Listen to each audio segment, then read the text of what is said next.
Darrious Mathis in Georgia is getting a retrial on his rape charges because there was a jury that just could not agree on his guilt. There was one juror who could not find him guilty. So he is getting a retrial as a result.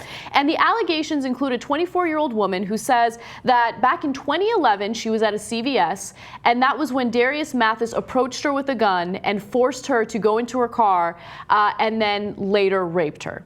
Now, he claims, no. There's no way that that happened. This was consensual sex. And the reason why it's consensual is because I'm just too attractive to ever rape anyone. Wow. Okay. Yeah.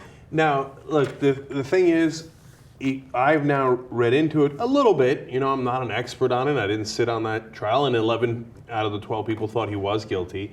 But when you hear the rest of his defense, it actually seems like it's plausible. Whether it's true or not is different, right? Yeah. He says, look, I was selling Vicodin pills in the parking lot. Like, yeah. It's not like I was up to, I wasn't Mother Teresa out there. She approached me for Vicodin pills, and then she said, let's get in my car because I don't have the money on me. I want to drive to an ATM. Yeah, so let me give you guys both sides, because both of them have obviously very different descriptions of what happened that day. So the rape victim alleges he had told me to get in the car, and I actually begged him to take my car. I had pushed my wallet that was in my hand and my keys toward him, and I was like, please take my car. You can take my cards and everything. And she alleges that that wasn't enough, that he wanted her to get inside the car with him, and that was when he drove off with her and raped her.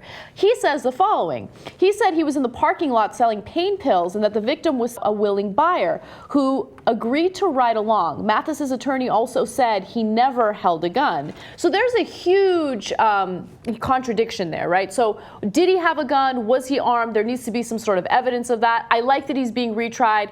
I'm not going to sit here and say, oh, he's definitely guilty, but I would make the argument that if you want to have a credible defense, you shouldn't mention how attractive you are, because the jury is immediately going to say, this guy's full of shit. I'm not going to rape anyone because I'm attractive, because hot people have never raped anyone before. Yeah. That's such a stupid part of your defense. And it's obnoxious. And no, it's such a bad idea because it gets everybody.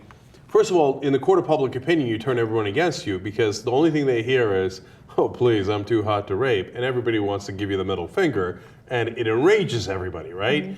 Mm-hmm. And then inside the courtroom, what's a normal reaction to that? Like, screw you, yeah. Right?